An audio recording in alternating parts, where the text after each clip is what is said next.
2D ട്രാൻസ്ഫോർമേഷൻ്റെ കുറച്ച് example questions നമുക്ക് നോക്കാം.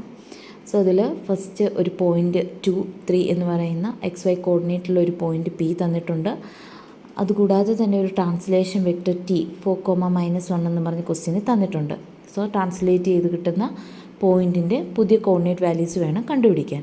സോ ദ ട്രാൻസ്ലേഷൻ മെട്രിക്സ് എന്ന് പറയുന്നത് 1 0 4 0 1 -1 0 0 1. അപ്പോൾ ഇതായിരിക്കും നമ്മുടെ translation matrix. So translation matrix നമ്മൾ എന്ത് ചെയ്യും, പോയിൻ്റ് P യുമായിട്ട് മൾട്ടിപ്ലൈ ചെയ്യും. സോ പോയിൻ്റ് P എന്ന് പറയുന്നത് 2 3 1. സോ ഈ ഒരു മെട്രിക്സും ട്രാൻസ്ലേഷൻ്റെ മെട്രിക്സും Pയുടെ മെട്രിക്സും കൂടെ മൾട്ടിപ്ലൈ ചെയ്യുമ്പോൾ we get P'. So generally നമ്മൾ എഴുതുന്ന ഇക്വേഷൻ എന്ന് പറയുന്നത് P' = T × P.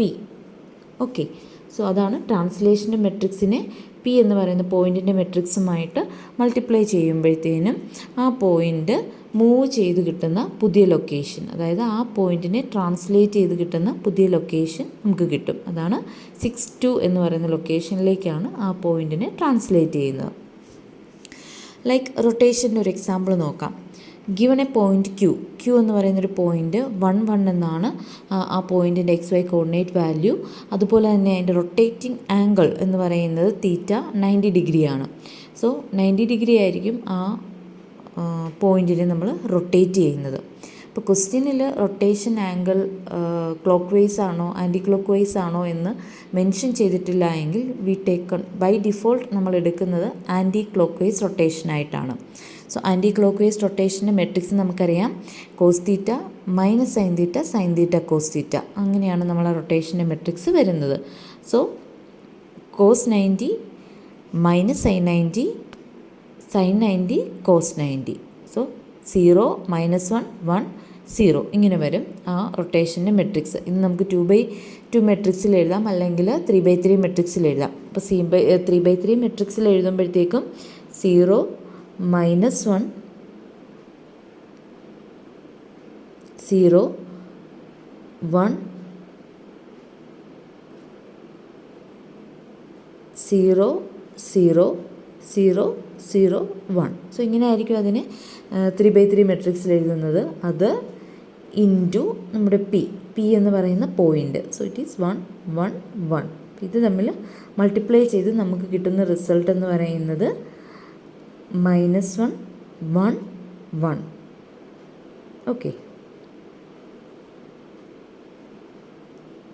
സോ -1 1 എന്ന് പറയുന്ന പുതിയ ലൊക്കേഷനിലേക്കായിരിക്കും ആ പോയിൻ്റ് റൊട്ടേറ്റ് ചെയ്ത് കിട്ടുന്നത്. അപ്പോൾ Qനെ 1 1 rotate to Q' of -1 1.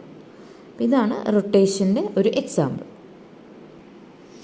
Okay, next ഒരു എക്സാമ്പിൾ എന്ന് പറയുന്നത് scaling with respect to a fixed reference point XF YF വെച്ചിട്ടുള്ളൊരു ക്വസ്റ്റ്യനിൽ triangle ABC with coordinates A 0 0 B 6 5 and C 6 0 is scaled with the scaling factors S6 = 0 and SY = 3 about the vertex C 6 0. അപ്പം C എന്ന് പറയുന്ന ഈ വെർട്ടെക്സിനെ base ചെയ്തിട്ടാണ് എന്ത് ചെയ്യുന്നത്, ഈ ഒരു ട്രയാങ്കിളിനെ സ്കെയിൽ ചെയ്യുന്നത്.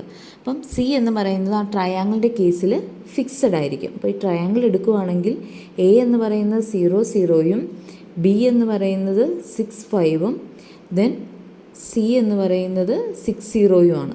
അപ്പോൾ ഈ ഒരു 6 0 ഫിക്സഡ് ആയിട്ടാണ് നമ്മൾ ഈ ഒരു ട്രയാങ്കിളിനെ സ്കെയിൽ ചെയ്യുന്നത്. അപ്പം ഒന്നുകിൽ സൈസ് ഇൻക്രീസ് ചെയ്യുവാണെങ്കിൽ ഈ ഒരു ട്രയാങ്കിളിനെ ഈ C എന്ന് പറയുന്നത് ഫിക്സ് ചെയ്ത് സ്കെയിൽ ചെയ്യും. അപ്പം ഫിക്സഡ് പൊസിഷനിൽ നിന്നിട്ടായിരിക്കും ഈ ട്രയാങ്കിളിൻ്റെ സൈസ് നമ്മൾ ഇൻക്രീസ് ചെയ്യുന്നത്. സോ അതിന് വേണ്ടിയിട്ട് P' എന്ന് പറയുന്ന, അതുപോലെ തന്നെ P' എന്ന് പറയുന്നത് SX 0 XF × 1 - SX 0 SY YF × 1 - SY. ഇത് scaling with respect to fixed reference പോയിൻറ്റിൻ്റെ മെട്രിക്സ് ആണ്. അത് ഇൻറ്റു P. ഇത് നമ്മൾ മൾട്ടിപ്ലൈ ചെയ്യുമ്പം കിട്ടുന്ന ആൻസറാണ് ഫിക്സഡ് പോയിൻറ്റ്, അതായത് 6 0 ഫിക്സഡ് ആയിട്ട് വെച്ചുകൊണ്ട് ആ ഒരു ട്രയാങ്കിളിനെ നമ്മൾ സ്കെയിൽ ചെയ്യുന്നത്. സോ പുതിയ കോർഡിനേറ്റ് വാല്യൂസ് എന്ന് പറയുന്നത് A 0 0 തന്നെ ആയിരിക്കും, B 12 15 ആയിരിക്കും, C എന്ന് പറയുന്നത് ഫിക്സഡ് പോയിൻ്റ് ആണ് 6 0 ആയിരിക്കും.